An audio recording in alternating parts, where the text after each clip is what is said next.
You would not be here today. You actually died 30 years ago. Take us back to that time and tell us what happened. I was a young mother, just turned 30. This was early 1970, and I had surgery, major surgery. The surgery went fine, no problems, but what came out of that was medication. I've never been able to take medication. And they gave me two kinds. One was for nausea and the other was for pain. And the combination of the two was too much for my body because I was very small at that time, weighed like 96 pounds. And they sent me home. The night before, I had a reaction to it. The nurses thought it was nerves. And so they said, oh, you're going to be fine. And the next morning they came in and they gave me another dose of it before I left to go home. And on the way home, I kept telling my husband I felt strange. And then when we got home, my mother-in-law was there with my 3 children. She was visiting from Lake Charles. And my husband left to go back to work. And I told my mother-in-law, I said, there's something wrong. I'm having a stroke. That's what I thought it was. Because my face felt so strange and my throat felt strange. And I was having some difficulties breathing. And I walked to the bedroom and she came and looked at me. And he came home and called the doctor immediately, and the doctor said, get her back to the hospital, don't even wait on an ambulance, because it sounds like she's having a drug reaction, and time is essential. And I do remember everything about the trip to the hospital, because that's the first time my husband ever broke the speed limit in his life. And I remember everything. I remember what I was wearing. I can describe it in detail, the robe, the gown. I can describe the emergency room. I can show the table, how it was laid out. When they laid me on it, the doctor, trying to tell him, as he was bending over me, trying to tell him that I could not breathe and that I was suffocating and that I thought my heart was going to explode. And I remember him pulling my head back. And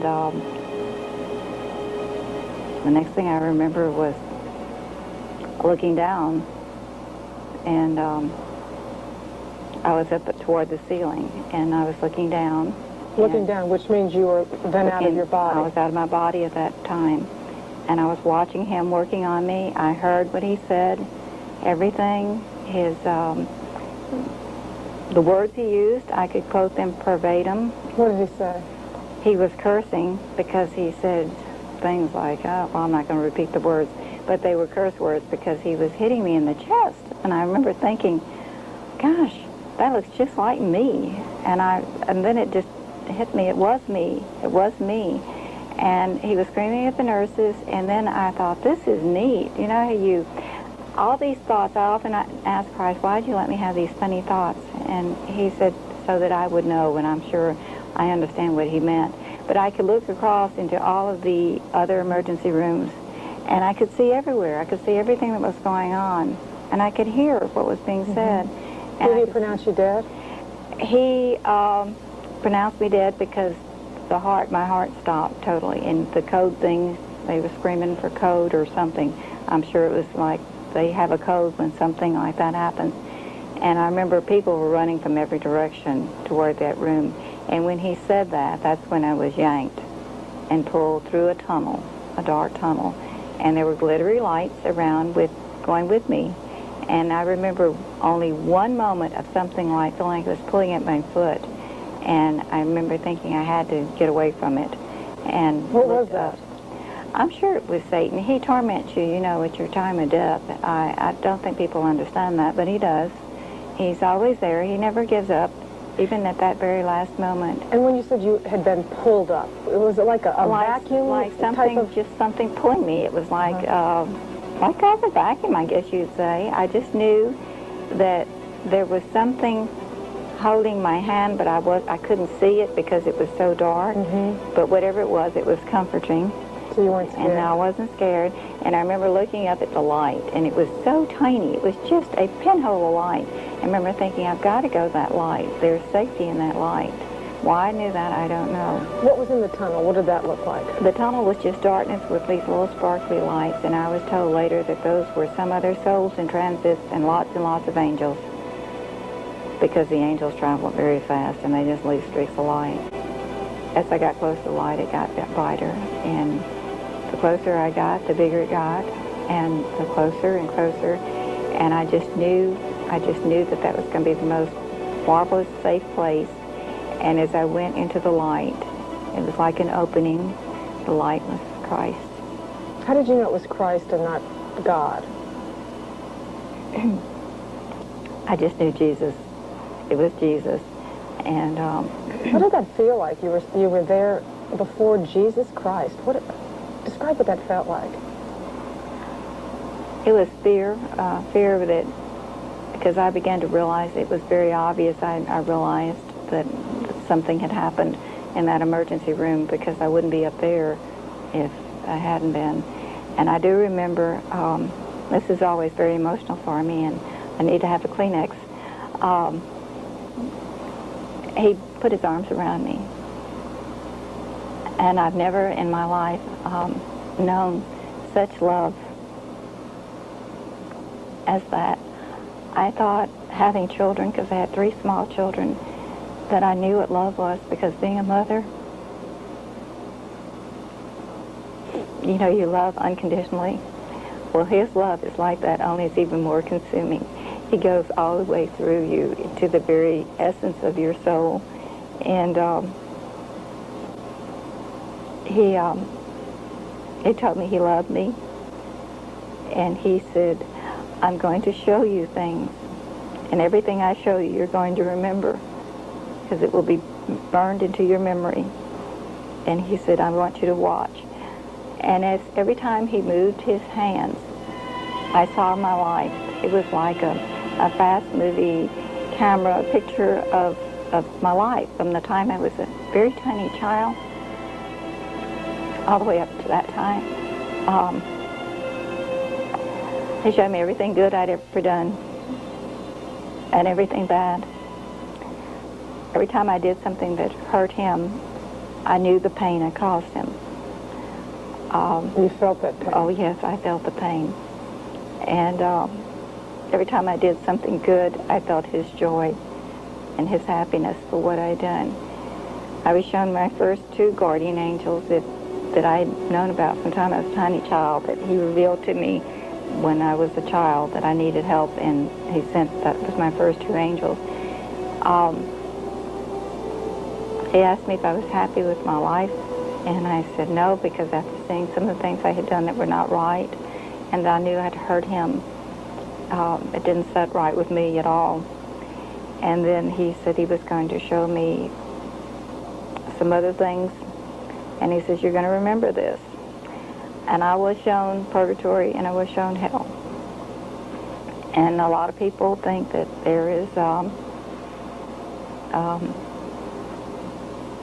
no purgatory, no hell, and I got news for them, there is. And hell, there is no way out of it, ever, ever, ever. You're there for all eternity. It's more horrible than anything anyone has ever seen or read about. You can never imagine. I know it's hard to describe, and you hate to even talk about it, but describe what you saw visually. There are great fires in hell. The people, the souls, because it's not bodies, it's souls that go into there, are consumed by the fires, and they're just turned into horrible-looking, grotesque things. I don't know what you'd even call them. I don't know what you call them. Worse than grotesque animals? They're horrible. It's just absolutely horrible.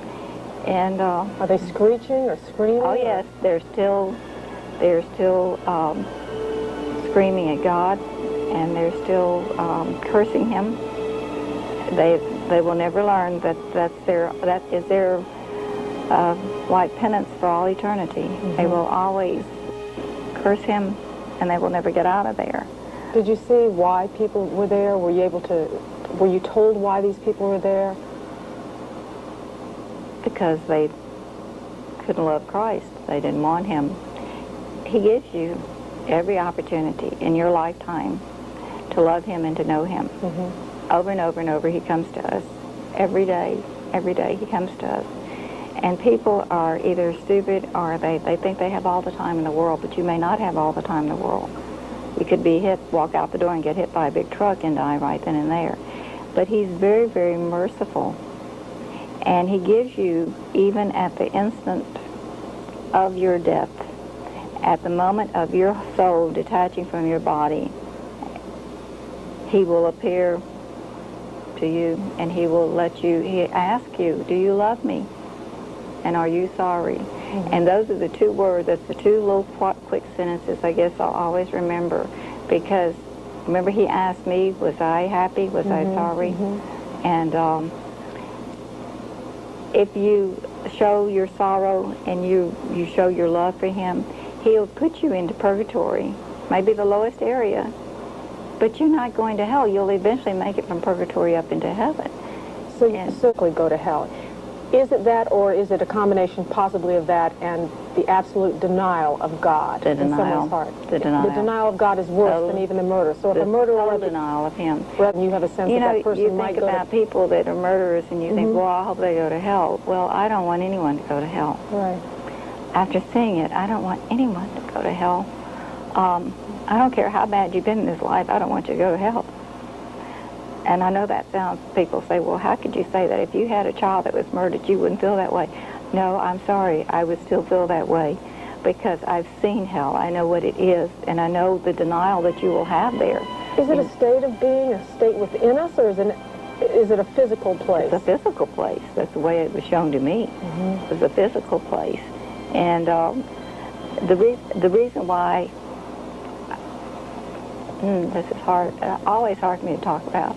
I was shown, because I was so upset when I saw the souls going into hell, I don't know, like something tore inside of me. The pain was just so intense. And I remember crying out to him, can I pray for them? Please let me pray for them. And he said no, because he said, if you pray for them, for the souls in hell, it makes their suffering even worse. Why? It does the reverse. It can't help them because they're not going to get out of there.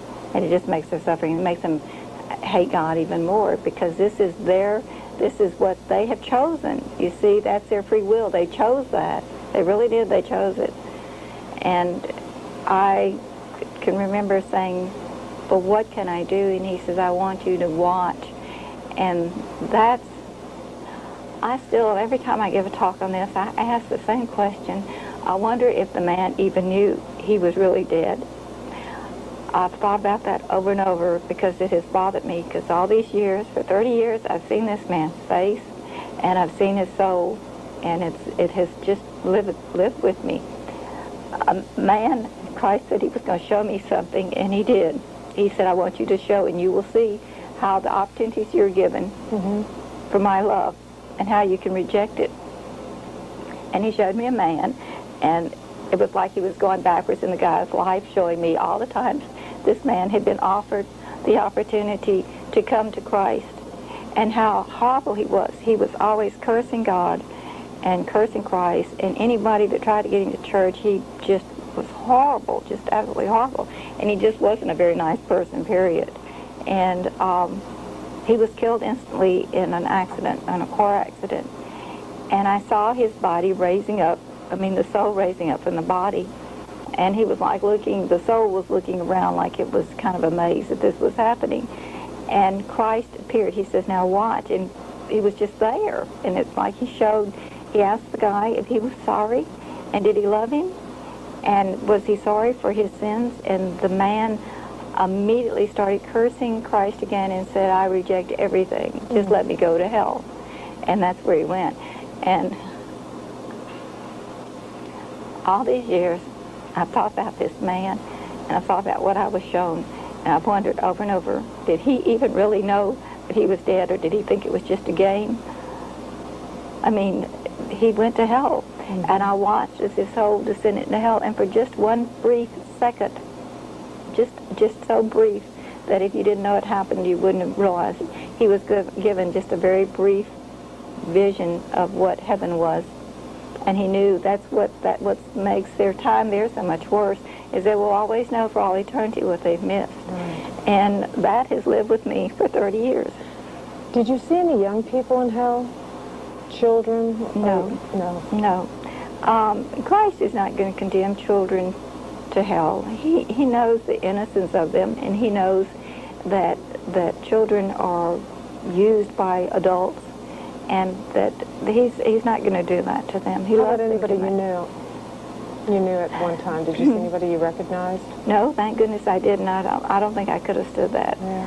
But in purgatory, I did see someone. Now, purgatory is levels. I don't know about how deep hell is, and I don't want to know.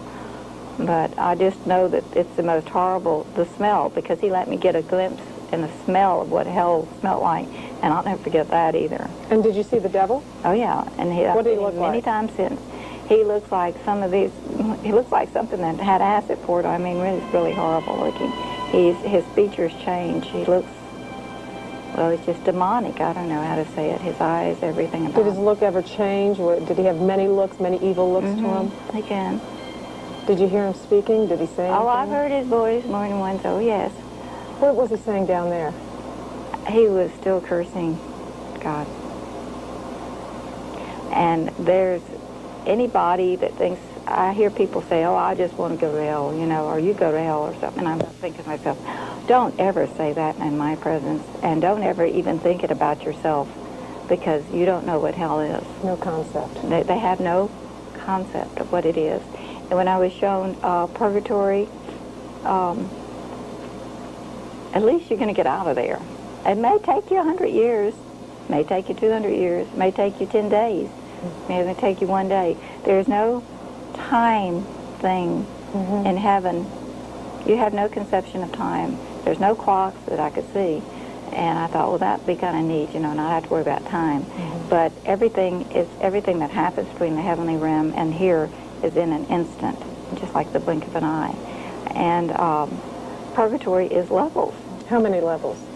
I don't know. I was shown the deepest level, which I call it the gloomiest and the saddest, because when he showed me purgatory, at first I didn't understand what it was, because things looked so gray.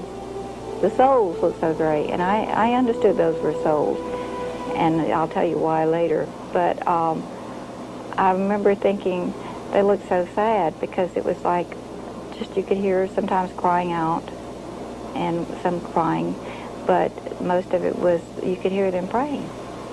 You can actually hear them praying, but they weren't praying for themselves. That's where the prayers come in for the souls in purgatory. The lowest level is the darkest, the gloomiest, the saddest, as far as I'm concerned. It's really the closest, it looks like, to hell. And what kinds of people are there? All kinds. I don't want to hurt any priest feelings or nuns, but there's many priests and nuns in there. Did you find out why? I knew who they were. Oh, yeah. Oh, What had they done wrong? Many of them had, they weren't the shepherds that God had intended them to be. And every soul that they lost through their going off on the wrong path, every soul that they lost that ended up in the deepest part of purgatory, they had to answer for, or if some ended up in hell, they have to answer for that. And they're spending their time. It's like, not like a prison time, because I don't mind going to purgatory. I just asked them not to put me too far down. But because they weren't doing the work that Christ had set out for them. You mean very bad things like pedophilia or abuse of any sort, or end up there, and then they will also because of not being good shepherds. And I love the priest. I pray for them constantly because they need the prayers. But and because Satan's also after them constantly, and he'll do anything to pull them off their path. But they don't realize what God, Almighty God, has. I can't talk about that. What Almighty God has given them that comes from heaven at their time of their ordination. They have no idea. I do, because I was shown it, and I'm not allowed to speak about that. He won't let me. Why is that? There are certain things he only wants me to speak to priest about, okay? And so I'm real obedient when Christ says no, and I can hear him. I don't blame you at this point. No. I'm at the point in my life where I want to do everything that is right. But anyway, they do end up in purgatory. Many of them end up in the very bottom of purgatory. And that's, those areas are so sad. It's so depressing. You can't, there's fires, okay? But it's not fires burning around you like you would think like hell is. It's a fire burning in the soul. It's a consuming for wanting God to see his face. It's a burning of all their sins and the pain that they know that they caused God because of their sinful ways or the sins that they committed. And it's a burning off of that, but it's burning within. So it's the most consuming pain that you might have experienced here of losing your greatest loved one, or that's right, a thousand times that. It just feeling. Never. It's like, and I see it. I mean, even today, I can close my eyes at night, or sometimes I'll be driving along and I get a flash of the open door to heaven, and it's like I see this. I can still see it. It's just like he wrote it in my brain. It's everything. I can see it.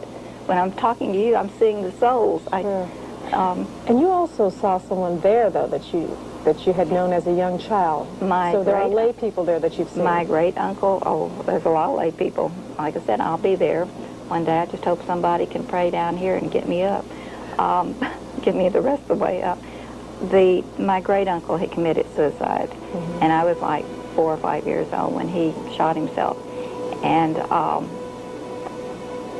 he killed himself because he'd been in, I think, World War I or World War II or something, had been exposed to mustard gas or something, and it was destroying his lungs, and he couldn't stand the pain anymore. Well, nobody, except for my mother, bless her heart, prayed for him, for Uncle Creighton, because he was Methodist, and the other faith, as everyone knows, does not pray for souls in purgatory because they don't even really know about purgatory. And I saw Uncle Creighton, and he was in the lowest area, and he was begging for help, and it was like I could feel him reaching out to me, asking for help. And that was the one thing that I did when I was sent back. I laugh, I say I got kicked out of heaven, but when I was sent back was I started praying for Uncle Creighton and told my mother, I said, we need to really get a bunch of masses done and rosaries and so on for him, because I said he's still in the lowest part of purgatory. He has never risen above that. And he was crying out as well. What was he saying when he was crying out? Was he sorry for what he had done? Yes, asking for mercy. And yeah, oh yeah, you know, there's no, your soul knows, there's no way. You can hide all of your life from Christ, and you think you can hide and bury everything, and he's not going to know it. He knows everything. There is nothing that is hidden. Every thought, every action, he knows. Now, that was 30 years ago. Do you know whether or not he's been released yet? Oh, yeah. He's in heaven now? Yeah. How soon after that, after you saw him? Well, let's see. This was 1970, and he'd already been there now. 25 years. At least 25 years. Well, he didn't get released until about 5 years ago. So he spent a long time there. But he had done something that, you know, taking your own life is really, it's kind of serious. But Christ loved him so much that he was allowing him. But he wasn't getting any prayers. Maybe if he'd been getting rosaries and masses and so on done all that time, maybe he would have moved up a little bit quicker. The thing about the souls in purgatory that a lot of people do not understand, and I have even spoken to many Protestants on this, you can't pray for yourself once you get into purgatory, period. Your chance for everything good is here on this earth now, at this moment. Once you get to purgatory, you can't do anything. All you can do is you can pray, you can show your sorrow over and over to Christ, but you can only pray for the people down here. And you can do, if you're lucky, you can ask for help from heaven, and if Christ wants to, he will help you out. Anyway, you can't pray for yourself. And that's the one thing that I have learned. That's why so many have to pray for the souls in purgatory here, because that's helping to release them and move them up. As they get higher in purgatory, it becomes lighter and brighter. And your guardian angel, that's the one thing I love about my guardian angel. It's going to be very crowded when I get down there with all my angels. But they do come and visit you the whole time you're in purgatory. And it's only when you're finally released from there into heaven that their job for taking care of you is over. All right, let's talk about some of the other levels. There's the bottom level you spoke about. Then you saw another level? Yeah, I just saw, there was 4 or 5 levels, but whatever it was levels. And they got lighter and lighter as they went along? The souls that were, I saw many souls that just went through purgatory like just a bright flame within them and right out. These are the souls that didn't have a lot of sins on their souls, like babies and stuff like that. And babies? There are babies in purgatory. Yeah, they go right through, though. God takes them right, and their angel goes with them the whole way. So babies don't just die and go straight to heaven? They don't even know, they don't even realize that they've been through purgatory. Okay. Why wouldn't they go straight to heaven? Because someone asked why didn't they get stuck in hell, and I said, because when a baby dies, there's so many tears from heaven that come down that it's like a baptism on them. Anyway, but no, everyone, because you're born with venial sin, everyone is born with that sin. And because of that, that's just the one little blemish still on the soul. Then as the souls are cleansed completely, oh, that's where I want to be one day. They're radiant.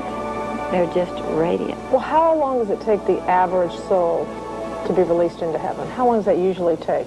Because if we're praying it could be 2 days, our time, and to them it could be 2 years, 6 years. See, there's no real comparison. You have no time. You don't have any idea. Whenever I think about Uncle Creighton, because of the length of time that he was in there, I think to myself, well, boy, I hope I'm not down there that long. But you said you have to pray for them to be, to have them released and every sooner. time you say a prayer or have a rosary said for them or a mass said, and you say their name, they hear it. They know it. They know it. And it's like, it's so refreshing. It's like a coolness on their souls. It's just for a moment. It's the most beautiful thing. Well, how much longer would they have to stay in purgatory if no one prayed for them? Did you receive a sense of that? Or?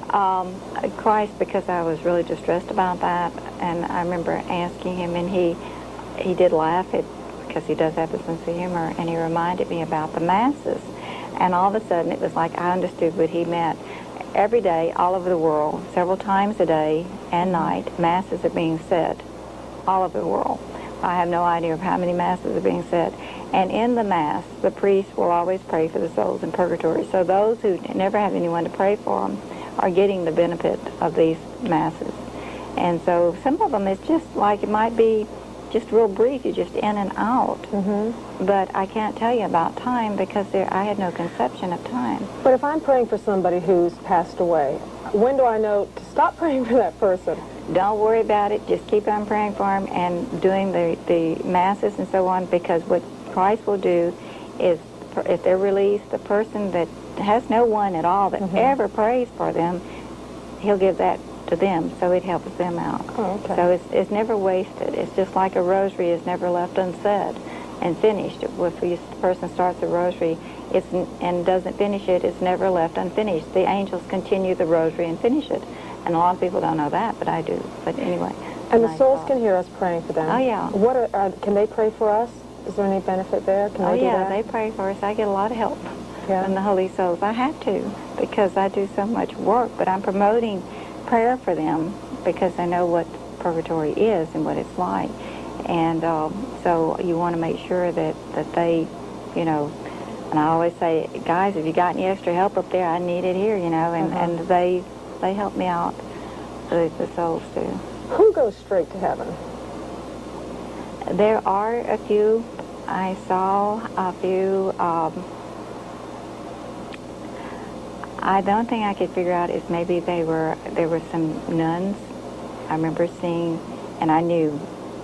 Don't ask me how I knew, because I don't. There's some things I cannot explain. There's no way to put it into words. But you just know that they were religious, and they were very, very good religious. And I did see some of them just go right through. Was it just that they were very good, or did they also go through some suffering on earth? They probably did a lot of suffering here on earth. And that's another thing that people don't understand. Our suffering here on earth is, my dad suffered immensely before he died. But I also know that he was seeing the angels because they were lining up around him, and he kept talking about them. And so his suffering was to lessen his time in purgatory. My dad's already in heaven, so is my mother. But if you suffer here on earth and you give that suffering to Christ to use for the benefit of either souls in purgatory or for people who don't even know Christ, for conversion of sinners, in other words, the more you offer that up and don't gripe about it, the less time you have in purgatory. It's like you're doing some of your purgatory right here on earth. And many, many people don't understand that. And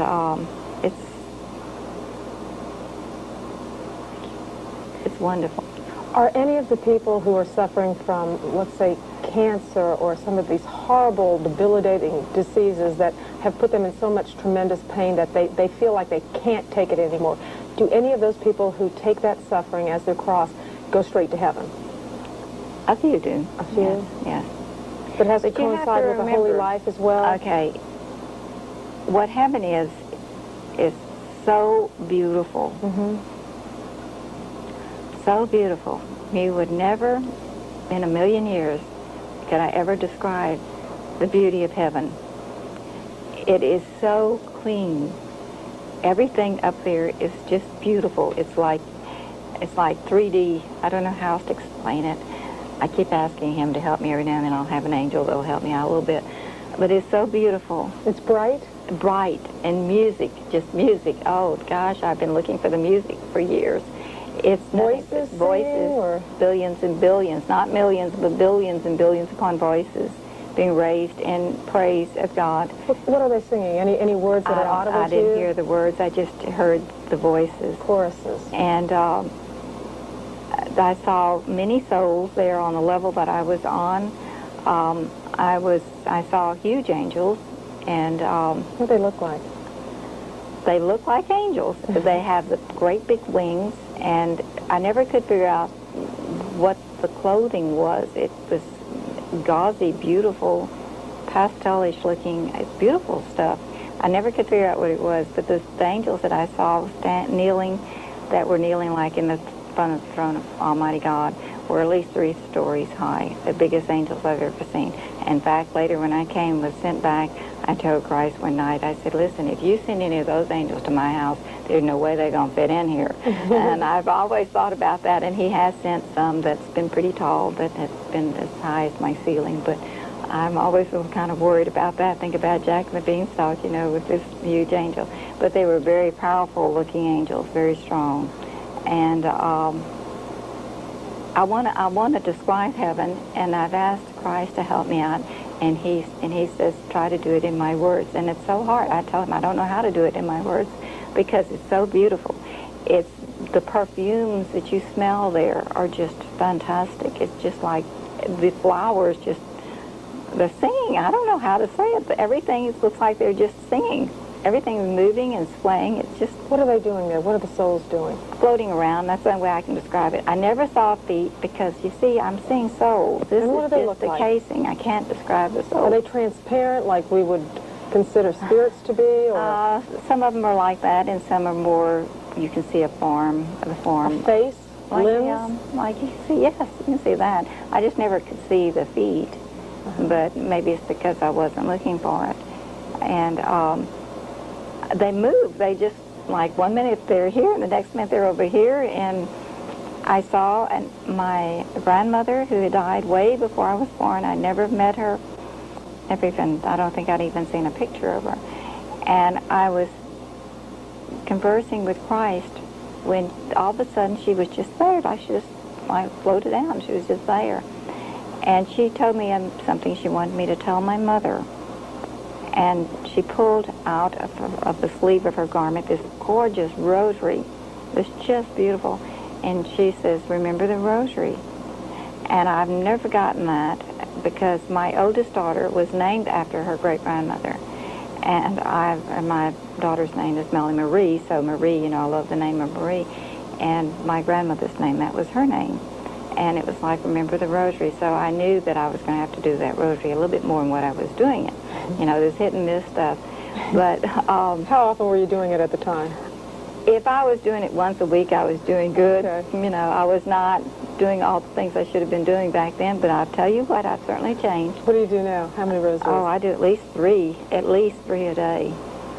And if I don't, she reminds me, the Blessed Mother will remind me, oh, she's very good at that. She lets me know. We've heard also that there are different levels in heaven, that the holier you are, the closer you are to God. Is that what you saw? I laughed at it. I was on the basement, but Christ laughed about it too because he thinks I've got a sense of humor, and he does too. But I was on I call it the lowest level, because I was not allowed to go any higher. I was not allowed. When I looked up and saw the height of these angels, I was told then that not to look any further or any higher. And all of a sudden, it was just like this mist came in, and I was not allowed to see any higher than the tops of their So you heads. did not see the throne of God? No, I just saw a tiny little portion. You didn't see God? No, and I was told why, and I've never questioned it. But that Can you little tell bit us why? I was told by Christ if I saw him, I would not be allowed to come back, and he had work for me to do. And so Why is that? Why would you not be able to come back if you because saw he him? is so radiant from what I understand. He must be to have, and he must be awfully big. I mean, you think about these angels, how huge they are. But they were the angels I saw. And I heard his voice just briefly. And I can tell you what, you think you hear thunder sometimes, wait till you hear his voice. It's You heard his voice? yeah, just very briefly. What did he say? It's just a rumble. It was like, you know, I could distinguish some of the words, but Can you recall any of them? no. And I think he did that on purpose so that I would not remember. Maybe there was a reason for it. And so, just to get a sense of those angels you were talking about, 10 feet, 15 feet, 20 feet? 3 stories. 3 stories high. A 3-story building. You look at like this building, okay? You see how tall it is? Right. You think about an angel that tall, and that's kneeling. That's not standing, that's kneeling. So you can imagine how tall they were if they stood up. Now, I didn't want them to stand up because I didn't know what was going to happen. But the Blessed Mother, she is so beautiful. I give out these little cards of her. It's cards from Medjugorje. And that's really the closest I've ever found to how she looked in heaven. Describe her for us. She's looked very young. To me, she didn't look like she was any older than I was. Her skin's just fantastic, just very smooth, very 30 years old at the time. Yeah. And she just has a radiance. And when she speaks, it's like you hear billions of little bells going off. Her voice is so beautiful. When I hear sometimes wind chimes, I think about the Blessed Mother. And she had the rosary, always a rosary. People don't understand how important it is. But she told me things, and that's why I know her voice. And when she speaks to me now, I know it's her. I don't have to question it. But she told me all the times that I had prayed to her, and that she showed me how she'd always answered me. And that was the beginning of me realizing that, you know, you think you pray and your prayers aren't being answered, but every prayer is being answered. There's never a prayer left undone. And but the prayers are going to be answered God's way, not our way. It's going to be his will. And St. Michael was there with her. And when I looked at him, that was the beginning of my love affair with St. Michael, because I looked at him and I said, oh, you're the strongest looking. I want you on my side. That was all I could think about. I want him on my side. And he has been a wonderful... And you called him what? A hunk. A hunk. I called him a hunk. He was a real hunk because he was so good looking. But he's very, very strong, very powerful. Let me ask you, before we move on to him, you described the Blessed Mother as so beautiful and like the I know. pictures in You see, I Mexico. cry when I talk about her and Christ. I can't help She had that. the dark hair like the pictures we see Her from hair is Mexico? dark, but it's got little kind of golden highlights in it. And her skin was dark, but it wasn't real dark. It was, you know, just looked like porcelain skin, only it was darker, you know, beautiful. And she was wearing a veil of sorts? She had a veil. And a long and gown? I had everybody ask me. She was also had a bunch of little angels around her, little cherubs. I've had a lot of people ask me what color her eyes were and what color Christ's eyes were. And do you know to this day? I can't tell you. I remember looking into Christ's eyes, but to me, I remember seeing these deep brown eyes, so deep, dark brown, that I felt like I was being just absorbed into them.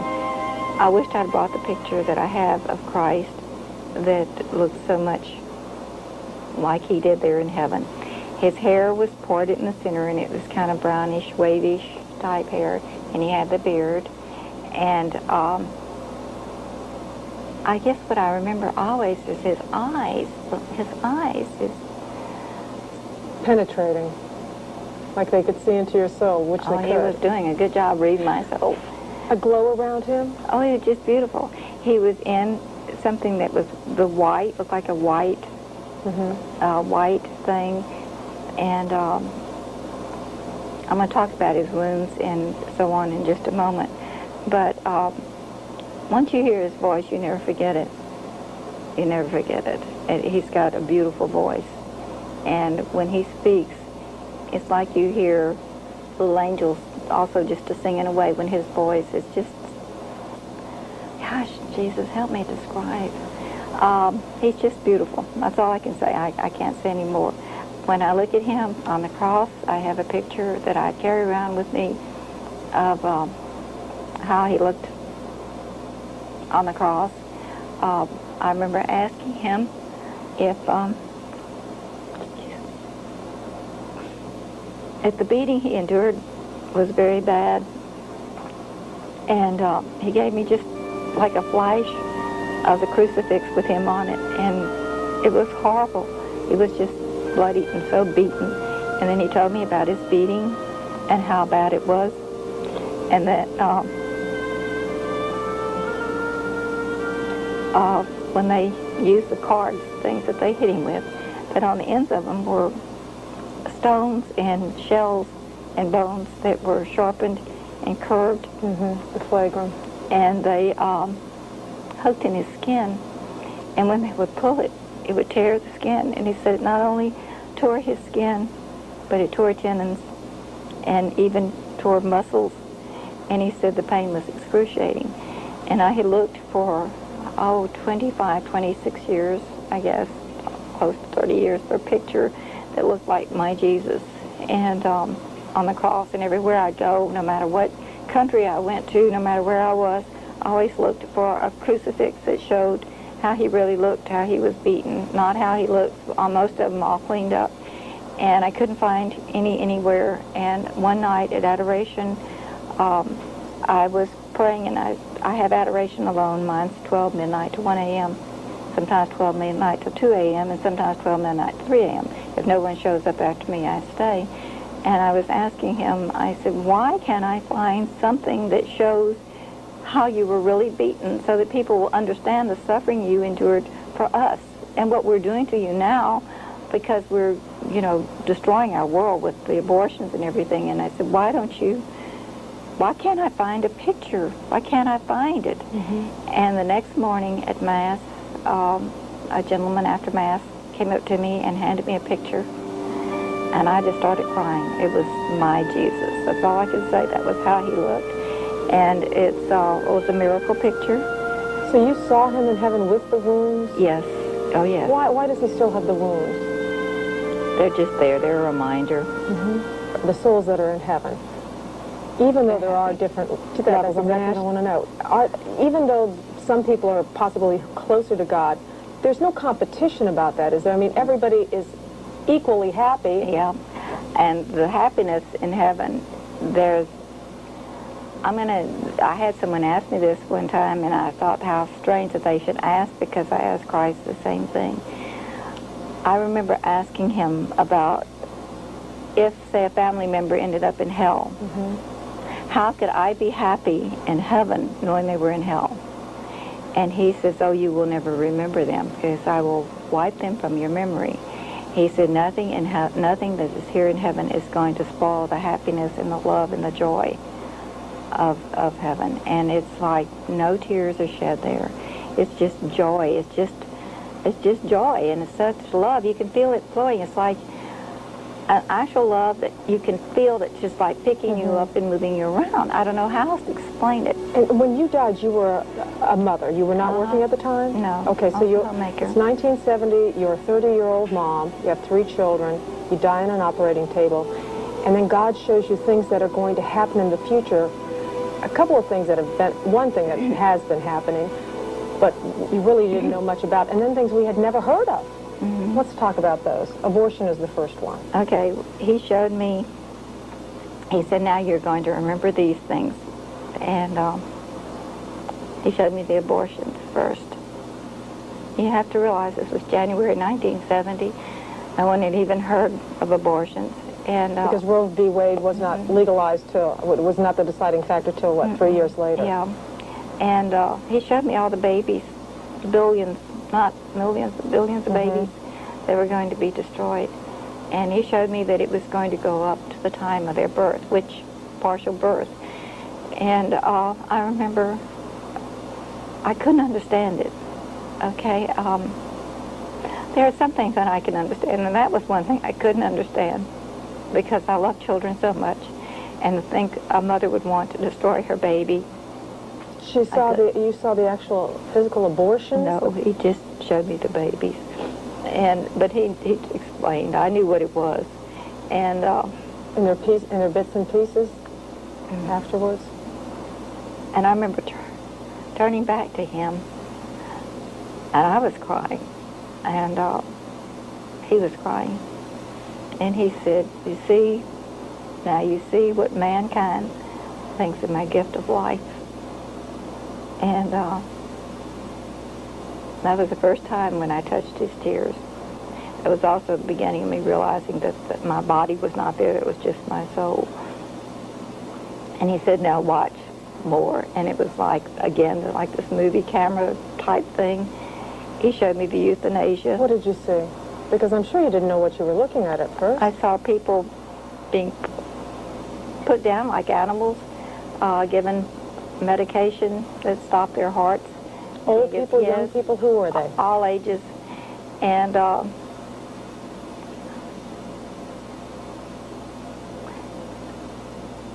he said no one has the right to take a life but Almighty God, because he gives the life, and no one has the right to take it. And I can remember I asked about euthanasia because I didn't understand what it was, and I wasn't even sure of the terminology. And he said, "This is what mankind is going to be doing." Then he said, "But watch."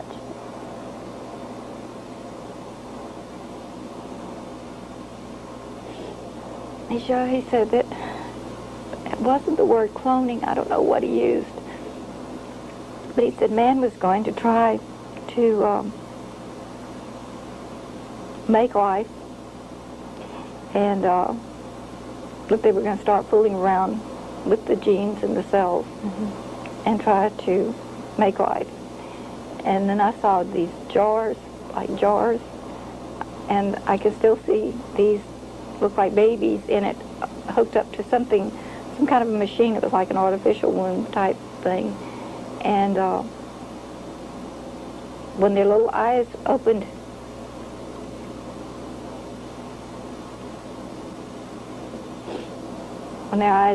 like they were looking out of the womb, the eyes were dead. There was nothing.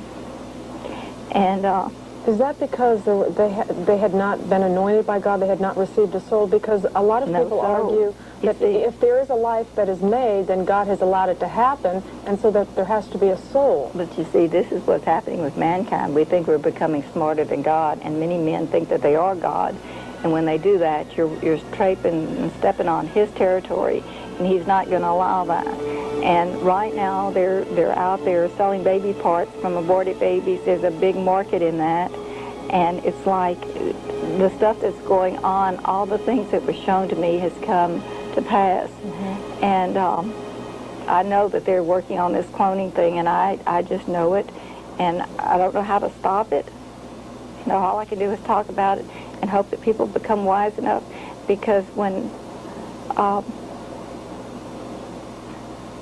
sorry, this is, if I had known, That's okay. I would have brought a Kleenex. That's okay.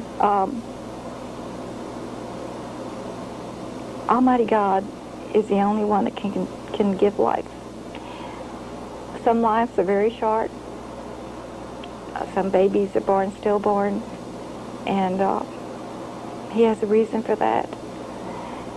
Every child, every soul that is conceived, that is to come into the world, God had plans for. Almighty God. He knows that soul before it's ever even conceived and brought into the world. If a child is born with birth defects, Down syndrome, or things like that, a lot of people are just so unhappy because they don't have a perfect baby. But they are perfect because God made them perfect. We don't see the perfectness that He made. He made the perfect little souls. And those are the children that go straight to heaven, by the way. And those who are mentally or physically God impaired. He sent them down here to teach us something, and it's usually love and compassion, and we're really stupid. You see, we can't seem to grasp that. And when He's ready for them, He brings them back home. Some of these children do suffer, but they know before these children suffer, they are suffering for other souls, they're suffering for conversion of souls, and they know, because before, at the time of their conception, God will ask them a question. And sometimes they'll ask if they will suffer for Him. And they say yes, and they will suffer maybe all their life, or may have just a very brief, short life. Each child is so special, and they're all have angels around them. Sandra, why do you think God had you come back? You live now in a small town in Louisiana, Sulphur, Louisiana. He sent me back on a mission, and I think the reason why He has me even speaking at the times that I am now is because of the way our world is. And I'm on a crusade. I have to work for Him, and I don't want to not work for Him, and it's to bring souls back to Christ. And it doesn't matter who you are, what religion you are. No matter where I go, I talk about Him and the Blessed Mother. And I laugh. I tell Him all the time. I call it, I evangelize for Him constantly, no matter where I am. I have been shown angels. There are angels on our earth now. Don't ever think there aren't. They may look like you and me, but they're really angels. He does put them down in human form so that they can mingle with us. If there's a reason for that, He's sending them down to get a little bit more help from heaven, for heaven. Because Satan is prowling, destroying marriages. Is he ever? He never quits. He never quits. He doesn't like me at all, and that's okay, because I don't like him either. He stinks. He's ugly, and I laugh about him. I say no perfume, cologne, plastic surgery, anything will ever do any good for this guy and his cohorts, because they are all horrible, and they all smell. And the closer you are, like you are to God, the harder it's going to be, because He's trying to draw you away. I get attacked. It's a never-ending thing, and I'm always having to call my angels, and it's never-ending for them. And I know when the day comes that they can all retire, they're all going to say, thank you, because I keep them hopping. What is the one empowering message that you'd like to share with the people? I know there's a 4-letter word you always try to stress for people. Love. Yes. Christ came here and was conceived and born on our earth and walked on our earth out of love for us. He didn't come here to be silly and funny and so on and so forth. He came here out of love. All the material things in the world are not going to get you into heaven. All the money in the world is not going to get you into heaven. The things that will get you into heaven is doing for Him. When you do for Him, you're doing for others, like helping the homeless out. I have a thing with the homeless. I cannot go by a homeless person on a corner without stopping and giving them some money and a Mary card wrapped up in the money. No matter where I go, everyone gets those little Mary cards because they're miracle cards. I'm going to tell you one thing about angels. One of the things that Jesus showed me was an angel that I had encountered and did not know it. And that's why after that I decided I would never, ever turn my back on a homeless person. I was coming out of Foley's. This was just before my death experience. This was in December, and I died in January. And this was a big shopping mall over there at Alameda Mall. And it was rainy, cold, and nasty, and I was aggravated. I'd been shopping. I couldn't find half the things at Christmas, and the crowds in the store and the rudeness. And I come out, and there's this old man standing there outside the doors in all that weather, and he had on a coat that was all torn and raggedy looking, and he looked like he needed a shave, and he was so cold. He was standing there just shaking, and he asked me as I walked by him if I could spare a couple of dollars for something hot to drink.